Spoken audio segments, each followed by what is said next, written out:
ale jagay won able xoyate kay Moussa Babou Senghor premier combat préliminaire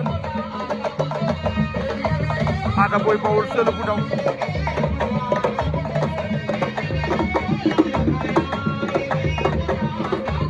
Seul bu ndaw Ada Boy Baol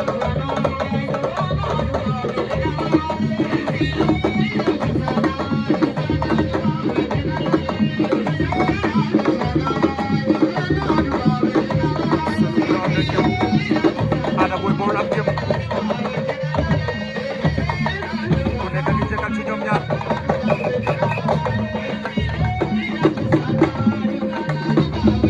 Seul bu ndaw Ada Boy Baol ku nekk ci ñoom ñaar am na jëm di jëkkal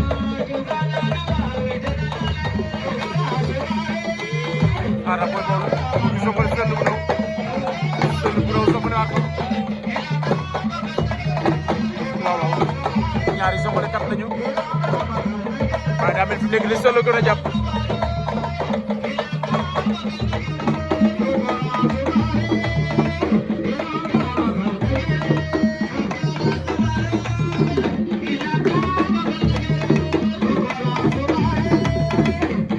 Seul bu ndaw ak Boy Baol waaw ñaari ñoor lañu ay soxla kat lañu pexam ñëkk a jëkk yaay daal yéen ba ci moom waaw ak Boy Baol daal na Seul bu ndaw loolu yu ko maala karamu ni baak fils de Batling arbitre karamu da kay fiile ñëw nañ jaajë fils de Batling daan na ko waaw bien fait fils de Batling sigi waaw daan nag karamu di mag loolu doxul jàmm waaw waaw karamu di courage looloy lamb ndeysaan soo daanoo da ngay wét loolu ko mbaara diggante Ndiokhoul alias Diène ak Seeku waxal jàmm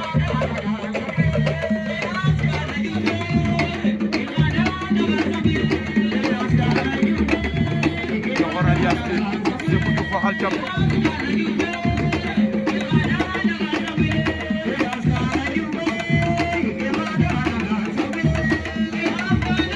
alias waxal jàmm lam galañ Kaolack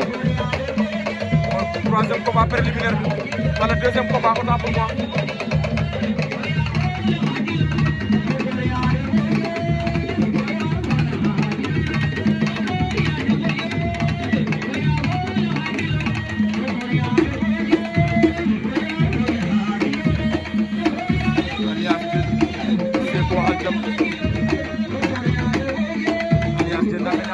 waaye Seeku jàpp alias Diène fàq na ko waaw doole doxul jàpp da kay daan alias Diène daan na Seeku waxal jàpp déglu di pause ñëwaat mooy maroon di maak jaan ci Baol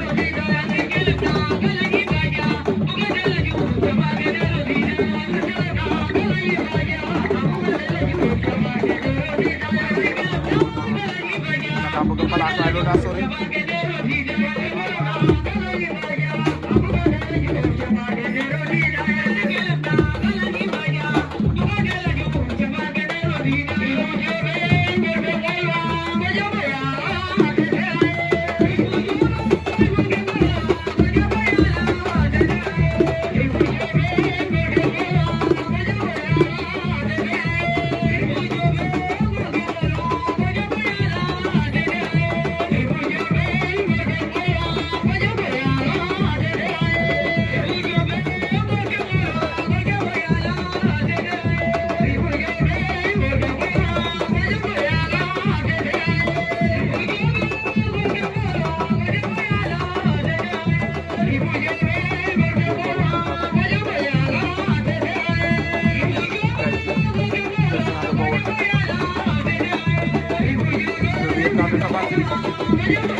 naataango sol combat bu neex le combat Mama Soukeye bu Djirnda ak Cheikh Tidiane Farabu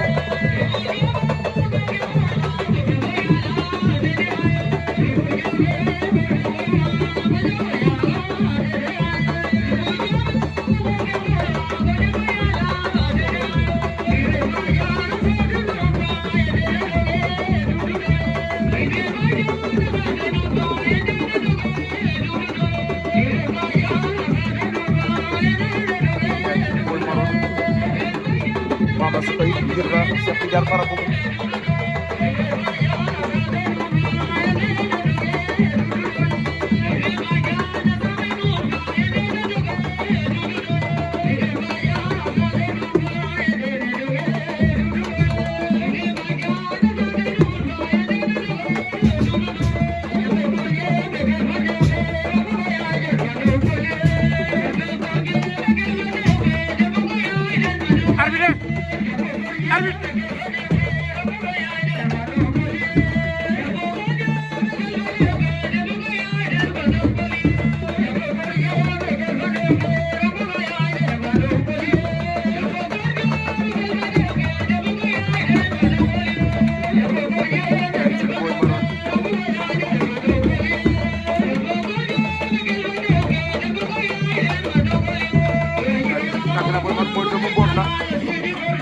ma mboot ba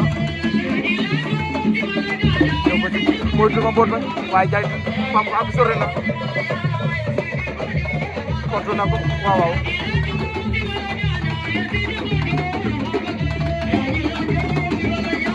jaay ci boy maro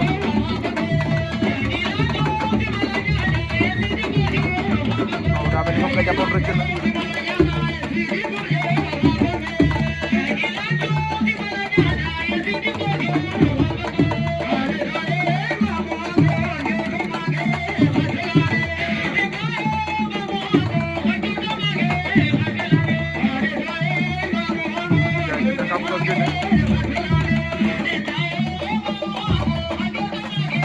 waaye Boy Maroon bañ na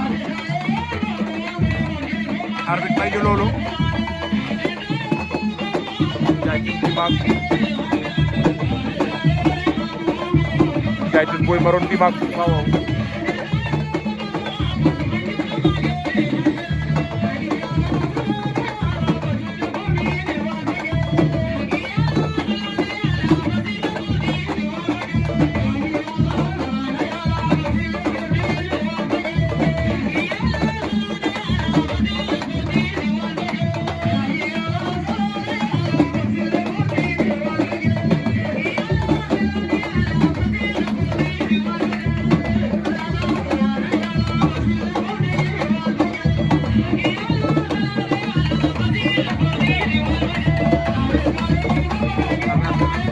arbitre est-ce que juumuñu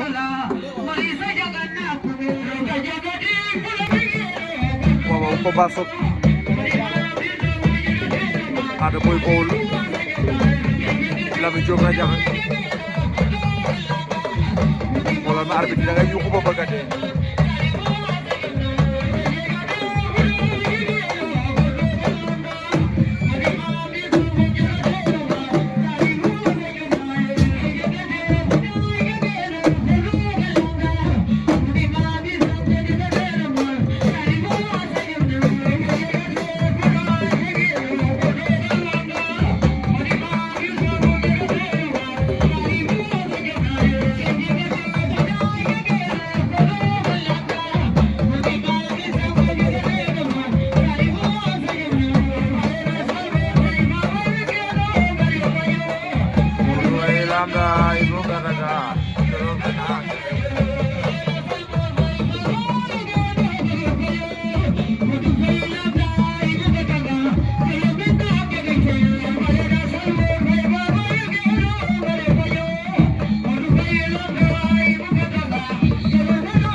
tante pour filé ko waaye daa mel ni rajax Dakar yéen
dafa bëri calcul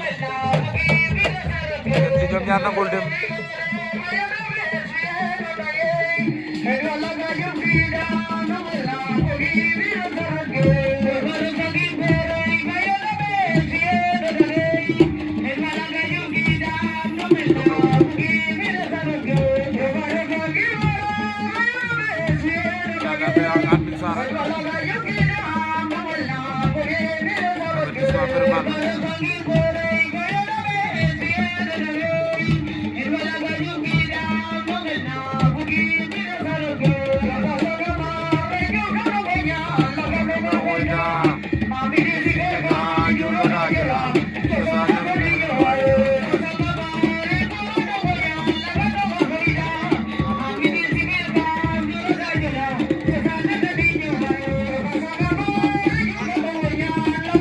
Ada Boy Baol Radiakhé maa ngi jégalu maa ngi naan at bi Sarr rek jàppal benn biiraw bi Ousmane Kama ba léegi ñu ko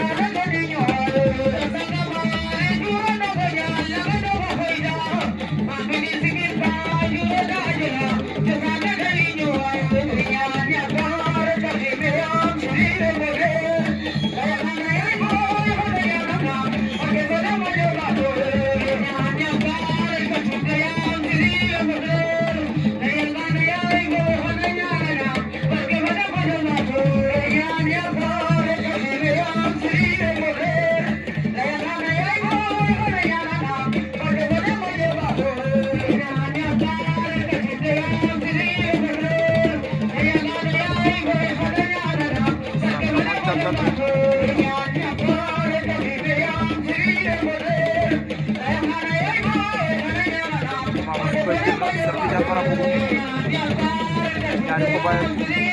ñoo nekk noonu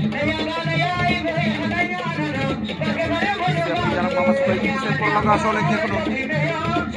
arbitre dañ la may 3 minutes pour départager leen Ousmane Kama taam si jeexee da ngay ñàkk xam nga avertissement sam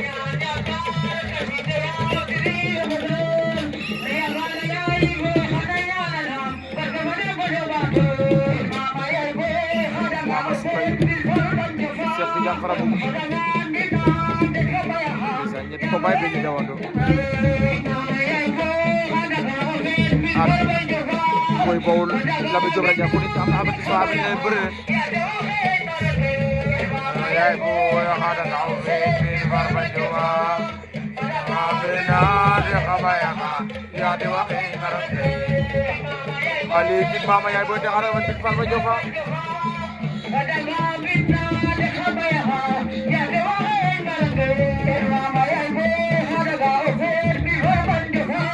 Adi Sarr Radiakhé waaw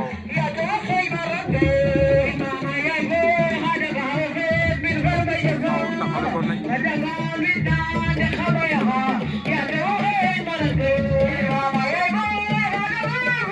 Mama Soukeye jël Cheikh Tidiane Fara Bougou waaw Ousmane Kama gàttal bi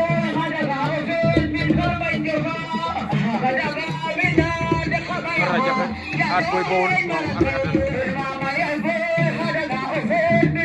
Mama Soukeye Cheikh Tidiane lu xew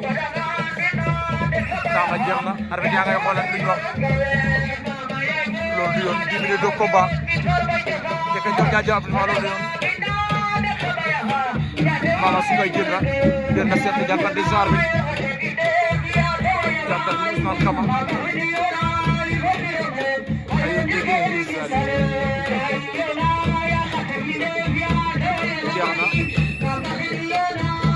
Ousmane Kaba da ngay ñàkk jàttal na diggante Ousmane Kaba Fandé Sarr waaw combat suuf combat derby Ada Boy Baol Lamine Diop rek jaxe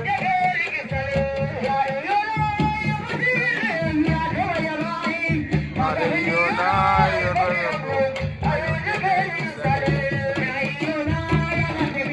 ya dewa yaram Ada yona yona birabu ayo dege bisale Ada Boy Baol Lamine Diop rek jaxe sax ki nek am na avertissement arbitre leen bëre leen tey daa tey boobu déggu sa morom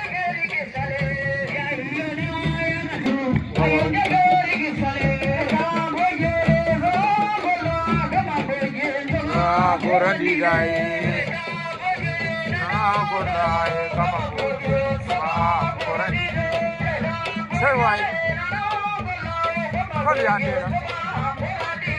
te na la appel kaga de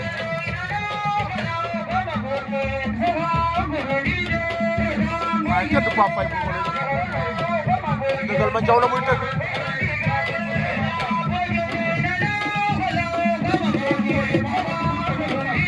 Ada Boy Baol Lamine Diop lay jaw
waaw combat soog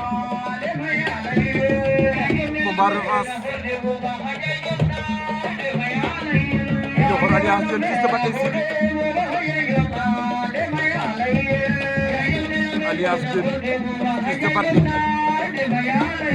Dakar lañ mujjoon daje arène nationale Diokhor moo ko fa daanoon te dañuwaat nañ fi ci Ngalañ waaye Fils de Balla boo mën a bëre daa bëgg a dox ci kaw gardam xaw ma nag waaw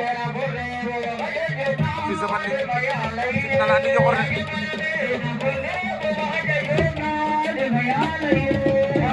waaw day dox ci koom ñaar ñi di bëre daa bëri te Diokhor moo koy daan loo tax tey Fils day décidé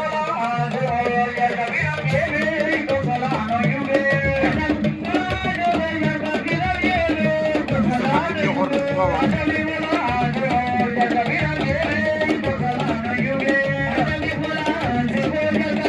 Saka bëgg a manœuvrer waaw Diokhor Alliance Diène da koy nangoom déet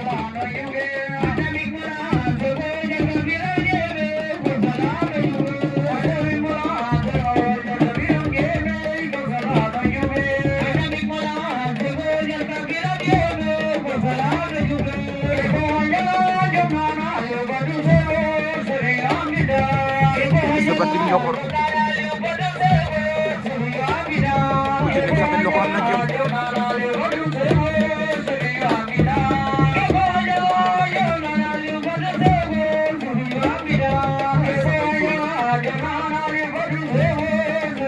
Kaka bëgg a xar Diokhor da la koy mayam déet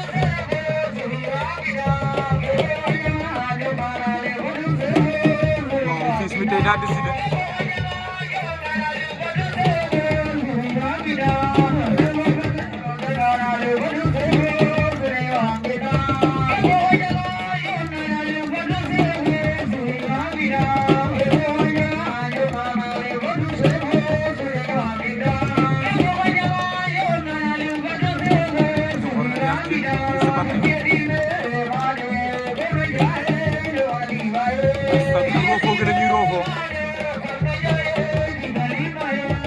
ndeysaan ñaari seen combat li fekk dafa bëri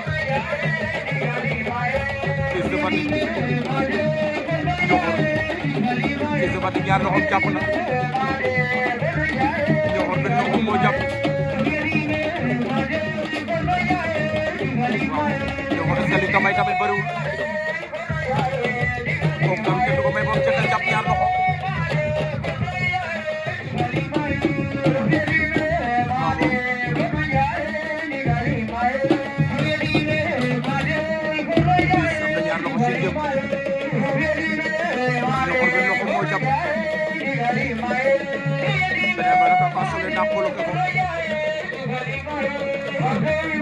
parce que brutal si jeexal Ñoxor da koy ñàkk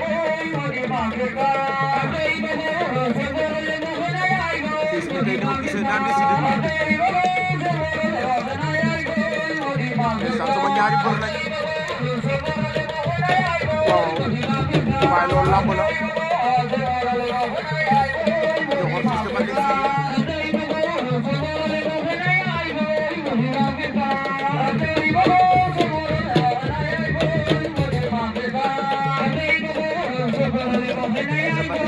jàpp na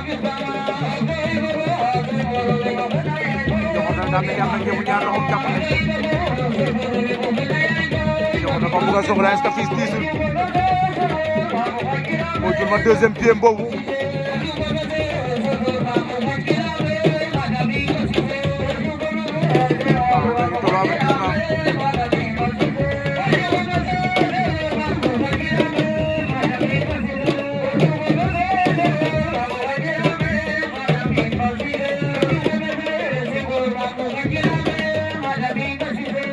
ndeysaan ñaar ñi dañoo joxante cër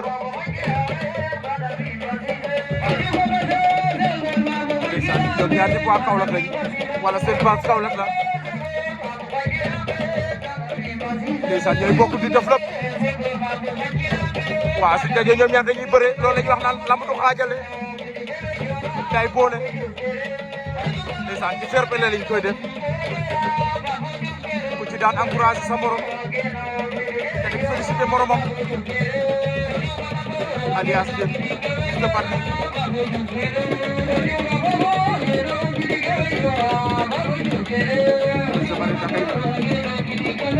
yow na kaa bëgg a seetlu ko fii de waaye fii si la may loolu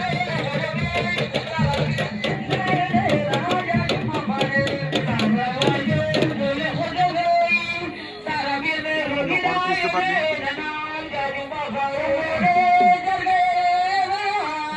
da ngay jël deuxième avertissement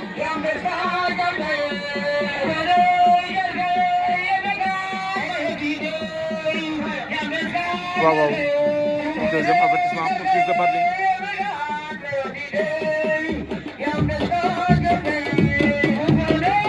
danañu bëri waaw donc danañu bëri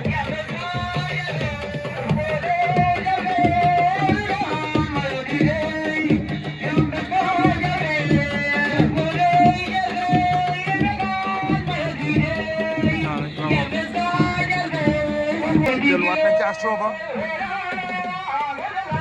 Ñoxor alias Diène Fils de Fatick ci seen deuxième round lañ nekk noonu Fils de Fatick da nga am ñaari avertissement su la delluwaat est-ce que doo ñàkk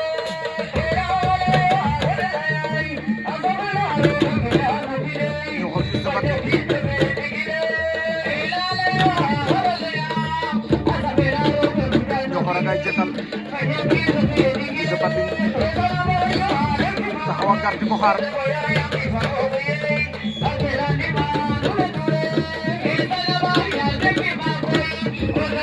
Fils de Fatick Ñoxor daa jël ko def avertissement wala disqualification ñaar ñi nee naa suñu bëri man suma yaram day daw ñooy bokk di naan ataaya di bokk def lépp ndeysaan ñaar ñi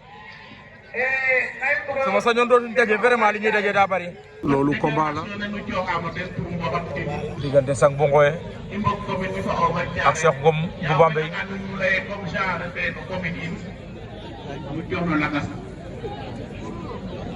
mais kontaan naa baax ci seen deuxième round lañ nekk noonu wala tew ka remise lay an i ngidim a président des arbitres monsieur Laurent fe teew na meeke monsieur Laurent in we o geenu wiin we nga a ngoyo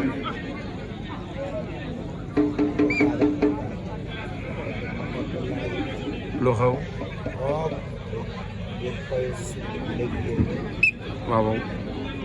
arbitre ne atu woote waat ne en saturation Kaolack so ke widuna in wene tout na encadré a in a damta in pour tige moƴo ñaaƴe mais fene in dara yin i ngidman to sant ana paax Cheikh Ngom Bambey laye keke moom kay kontaan bo ande bu ke i mbarna lay ten fop daal o wat ya rek keke yasama malum to i nga ne genooxa a boya xe refe no commune ne we and naye way ngaspa njom commune ke tout département keke mais tout daal we damta den yasam rooga yokonga paax a paax daw nañ daje Cheikh bolok na ko coko ak naax soo génne mbaa doo ñàkk waaw waaw sax bañ na waaw waaw résistance mu ci résistance am na ngemb fi mu jàpp baax na waaw waaw waaw Cheikh Ngom Bambey génn na sax ngoy par décision arbitre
Adi Diop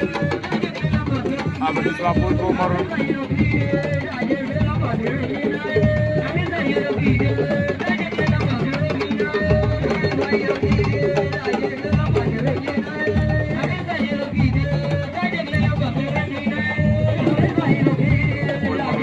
Adi Diop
Adi Thium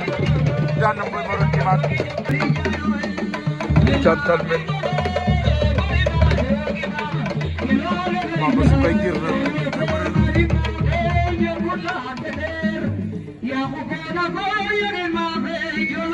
Boy dernier quart de finale bi waaw doole Mama Sukay jantal men bi raw bi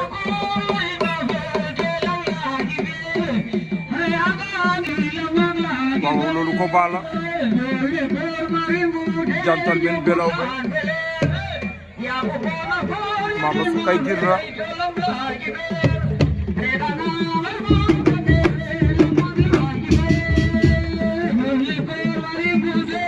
jantal men jël na premier avertissement sànq waaw doole da ngay force da ngay saxatal waaw dafa ëssoon jantal men soo ko may mu xalaat na rek sonal waaw du cam baag na Mama Sukay girra jantal men bu beraw be jantal men am na ñaari avertissement Mama Sukay daa mel ne xam booy soo ko may mu xalaat su la jàppee dara itam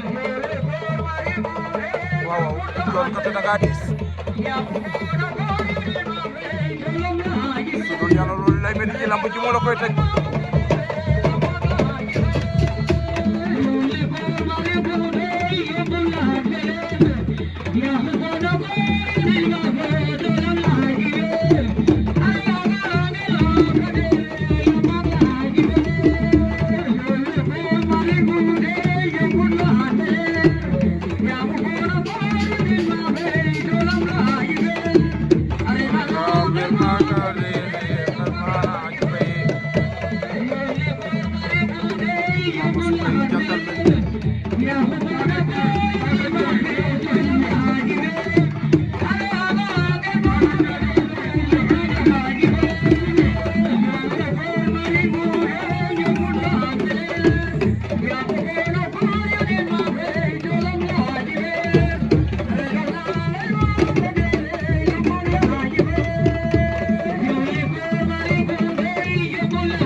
waaw loolu yëpp loolu waaye jantal men am na ñaari avertissement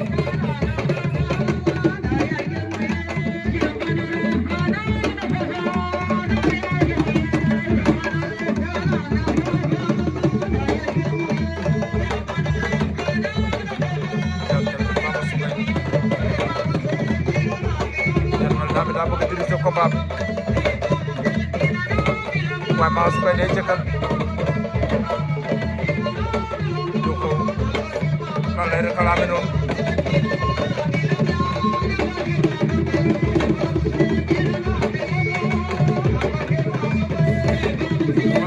Mama Sukay jantal men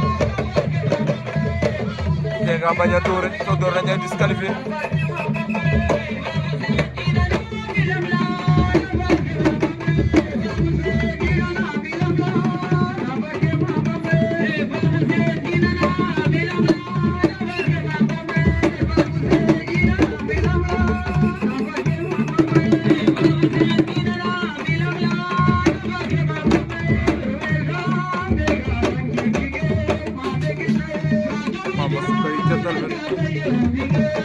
Mama Sukay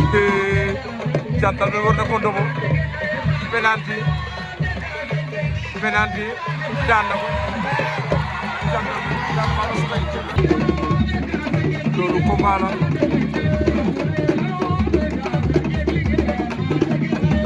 diggante Ada Boy Baol ak Dom Alias Diène mooy dernier quart de finale poids lourd ci Ngalagne Dom Alias Diène Ada Boy Baol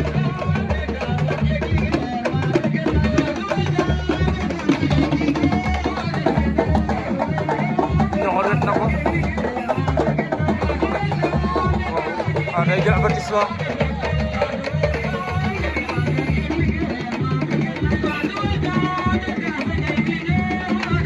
alliance Ada Boy Baol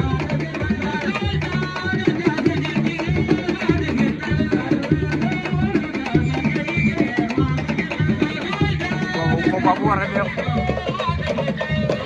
ñaari ndaataango lañu waaw Ada Boy Baol Ñoxor Faye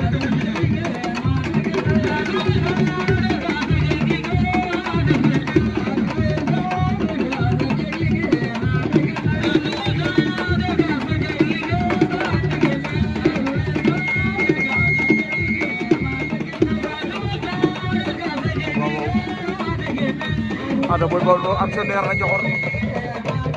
am na loo xam ne kenn du ko may moom loo ko may da kay jël si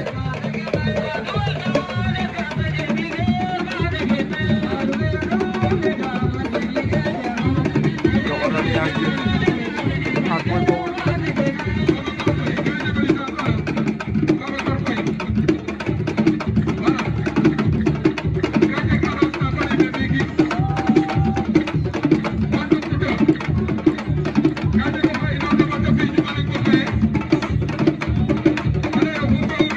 Ada kor na ko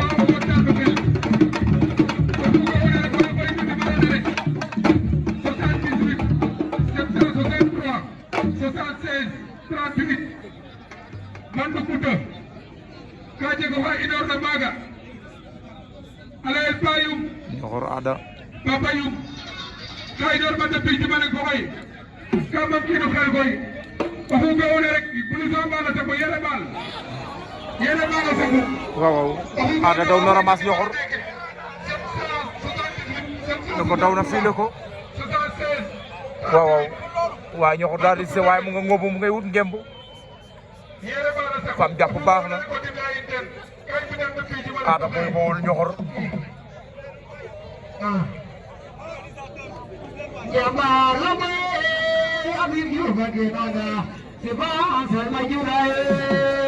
waaw Ñoxor Ada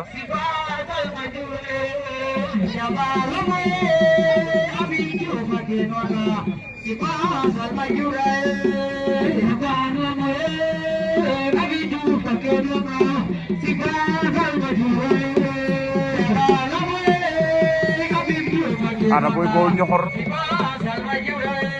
Ada Boy Baol jàpp na ngeen ñaar loxo yëpp jàpp nañ Ñoxor benn loxo ma te mu ngay wut gar Ada ngay jëkkal Ñoxor est-ce que loolu wóor na tamit ko jox est-ce que loolu wóor na tamit loolu kat du ko may Ada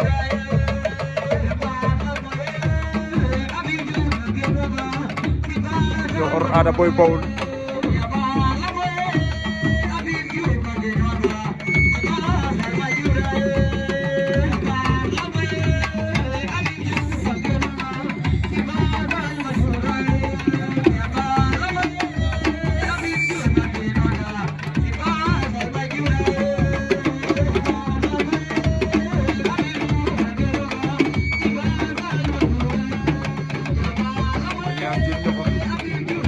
waaw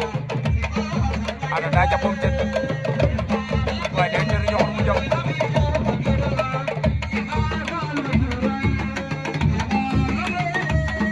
Ada Boy Baol Ñoxor Ada kay ko cekku dafa mën a bëre waaye Ñoxor tamit am na ngëm Ada ka bëgg a songale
Adena waaw premier demi-finale Cheikh Bambey Adi Thiobi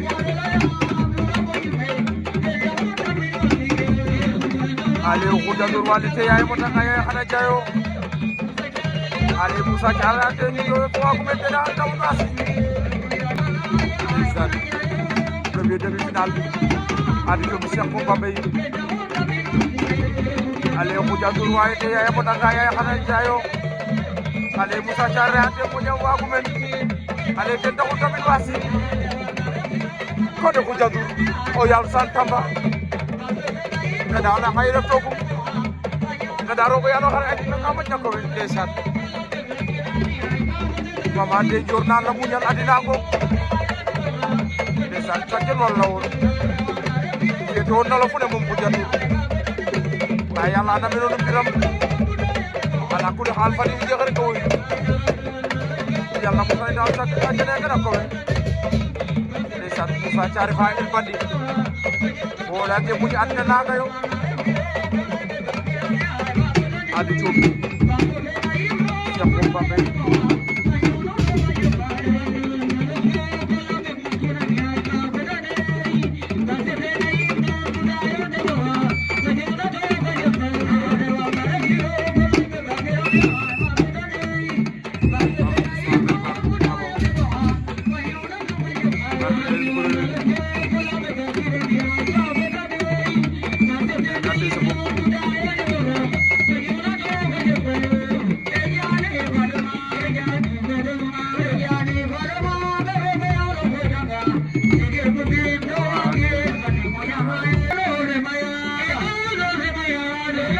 Adi Thiobi Cheikh Bambey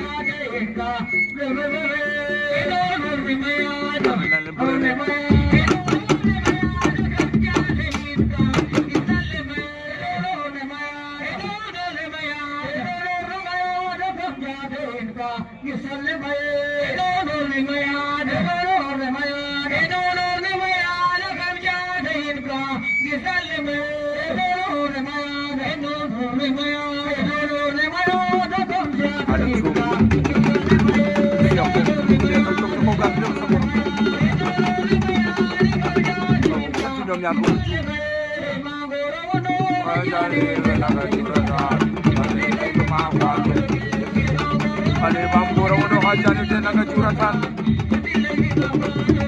Allah dapat le fi ma walo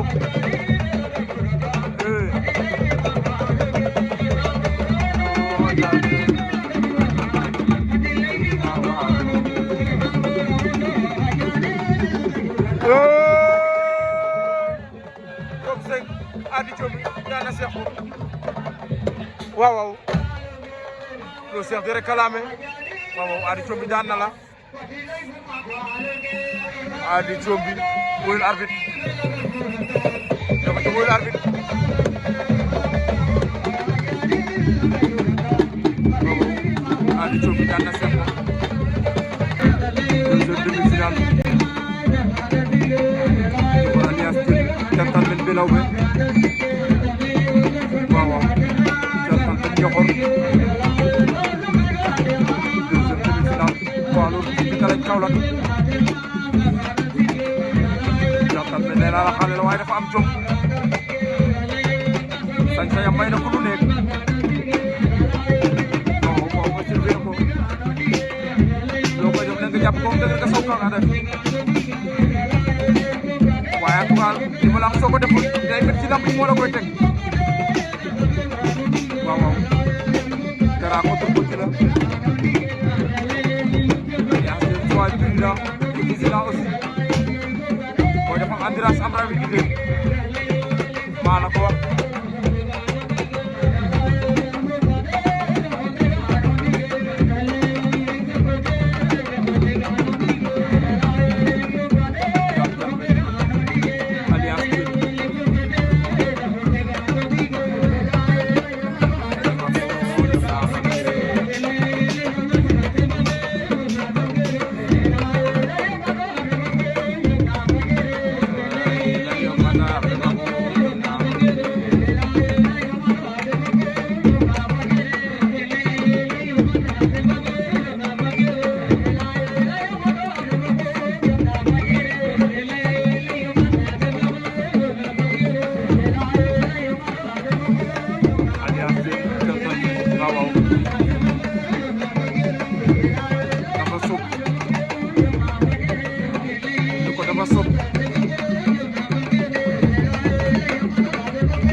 Général TV Général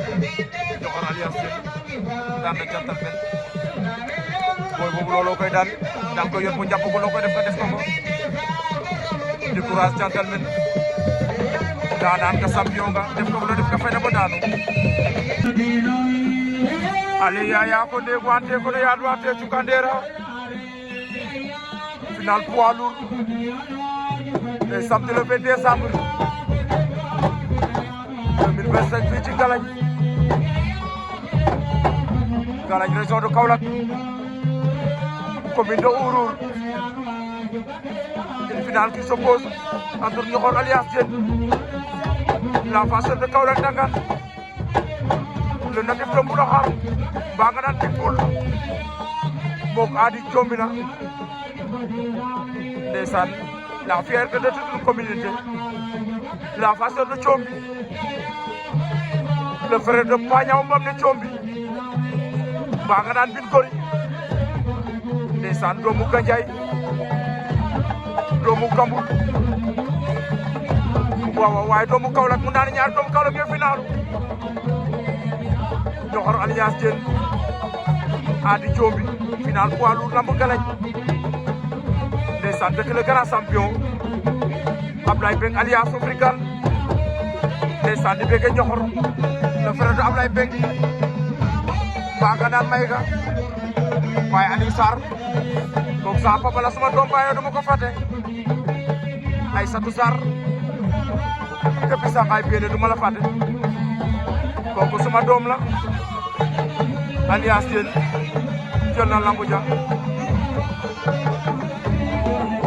ci kaw Adi Diombi ñu ko alias Diène jël na lambu ja le grand arbitre Babacar ñu borom Soubel moo doon arbitre combat bi